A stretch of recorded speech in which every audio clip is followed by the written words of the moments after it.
नमस्कार साथियों। आज हमारे बीच से एक बहुत जाना माना चेहरा, आज तक के एंकर पत्रकार रोहित सरदाना, उम्र मात्र 42 साल, दो प्यारी सी बेटियां और पत्नी को पीछे छोड़कर वह दुनिया से चले गए। रोहित सरदाना अभी कुछ दिन पहले ही कोरोना संक्रमित हुए।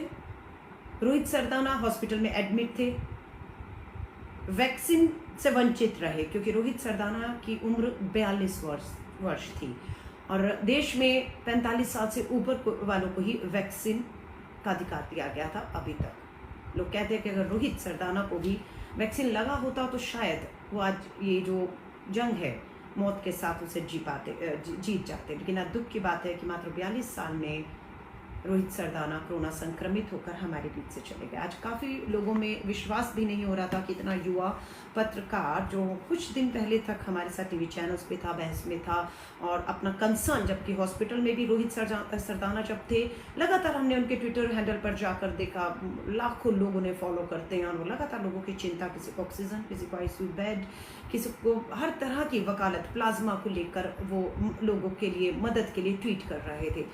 लेकिन मैं आज आपको सबको कहूँगी, एक चीज़ बता रही हूँ और ये बहुत लंबी बात नहीं करूँगी, 5 मिनट। रिलायंस इंडस्ट्री का चौथी तिमाही जो चल रही है, ख़त्म हुई है, उसमें उनका रिलायंस इंडस्ट्री का मुनाफा दुगना हो गया है।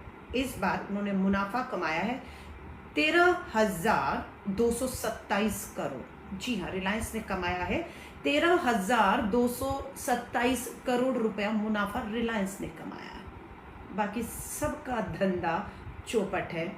मोदी और मोदी जी के पूंजीपति मित्र नोटों में खेल रहे हैं। अब मैं आपको बताती हूँ, 65,000 करोड़ का कर्ज केंद्र की मोदी सरकार ने अपने पूंजीपति मित्रों का माफ किया था। 65,000 करोड़ बैंक से लोन लिया, नहीं चुका पाए, दया आ गई, मोदी जी को माफ कर दिया। आज बात आ रही है वैक्सीन के ऊपर। मैं क्यों ये बात कर रही हूँ? क्योंकि देश में वैक्सीन लगने का काम 1 मई से 18 साल से 45 साल वालों को कल से शुरू होना है। दिल्ली के मुख्यमंत्री और दूसरे राज्यों ने कह दिया है रजिस्ट्रेशन हो रहा है, करोड़ों युवा लोग रजिस्ट्रेशन करा चुके हैं, लेकिन वैक्सीन नहीं है।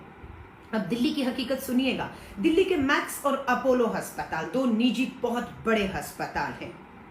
इन दोनों अस्पतालों ने कहा हमारे पास भरपूर वैक्सीन है और कल से 1 मई से 18 साल से 45 साल वालों को वैक्सीन लगाने का काम दिल्ली के निजी 2 अस्पताल अपोलो और मैक्स करने वाले। दिल्ली के मुख्यमंत्री कहते हैं हमारे पास वैक्सीन नहीं है, कल हमारे किसी भी सरकारी अस्पताल या केंद्र पे वैक्सीन के लिए मत आइएगा, हमारे पास वैक्सीन नहीं है। लेकिन वहीं पर 2 निजी अस्पताल कहते हैं हमारे पास वैक्सीन है, आइए। अब फर्क क्या पड़ता है मैं आपको बता दूंगी। गरीब पूरा वंचित रहेगा ये जीने के अधिकार और वैक्सीन से, लेकिन जो पैसे वाला है, क्योंकि अपोलो और मैक्स में आप जब जाएंगे ना, तो आपको अगर सीरम इंस्टीट्यूट का वैक्सीन लगाना है तो उसकी कीमत, निजी अस्पताल जाएंगे तो 600 रुपया एक वैक्सीन और डबल डोज का 1200 देना पड़ेगा। और अगर आपको भारत बायोटेक का वैक्सीन मांगेंगे तो आपको प्रति वैक्सीन 1200 रुपया वहां कीमत चुकानी पड़ेगी, 1 की और 2 की 2400 रुपया चुकानी पड़ेगी। आपको लगता है इतनी महंगाई, बेरोजगारी में गरीब हमारा 1200 रुपया 2 वैक्सीन और 2400 रुपया चुका सकता है? यानी कि कल जिनके पास पैसा है उनके लिए वैक्सीन का अभियान बिल्कुल है। निजी अस्पताल जाइए, वैक्सीन लगाइए और सुरक्षित कर लीजिए। लेकिन बात, चिंता 80 करोड़ उन गरीबों की है जिनके लिए हम आज भी मांग उठा रहे हैं, 1 nation 1 vaccine, 1 nation 1 vaccine, vaccine for all, vaccine for all, free vaccine for poor, गरीबों के लिए मुफ्त वैक्सीन। लेकिन नहीं, कल 1 मई को ऐसा नहीं हो रहा है, ऐसा नहीं हो रहा है।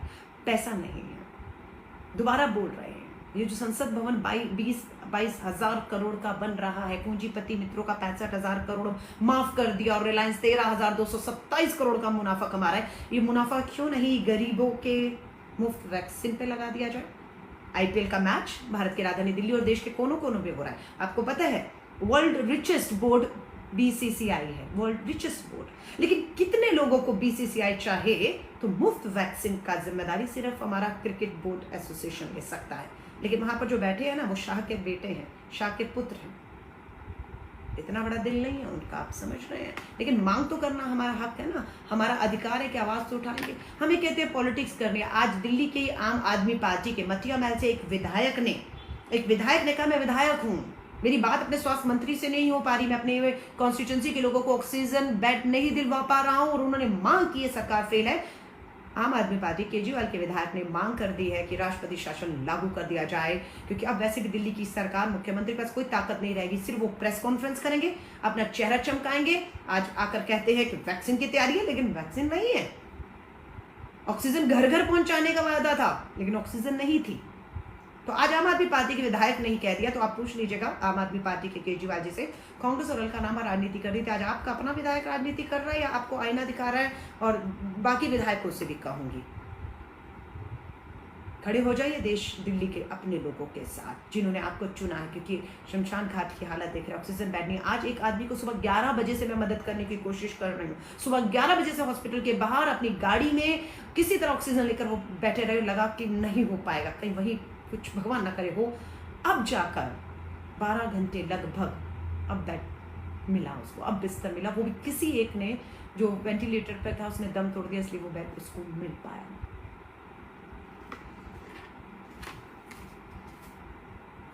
बस ज़्यादा कुछ नहीं कहूँगी, हाथ जोड़कर कहूँगी, घरों में रहिए।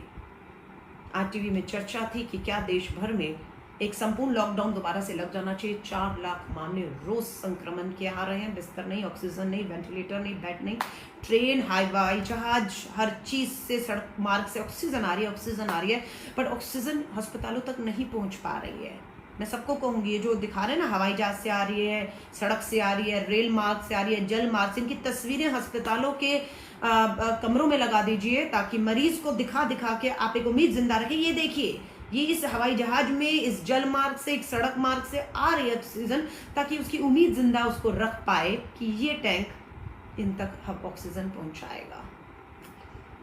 लेकिन आप सबसे हाथ जोड़कर कहूंगी, ज़्यादा लंबी बात नहीं कर रही हूँ, डबल मास्क का इस्तेमाल करिए, हाथों को धोते रहिए, ऐसा हो वैक्सीन लगवा लीजिएगा। कल अगर आप दिल्ली के हैं, मैक्स और अपोलो कल वैक्सीन लगा रहा है, 600 रुपया सीरम इंस्टीट्यूट और 1200 रुपया बायोटेक का इंजेक्शन।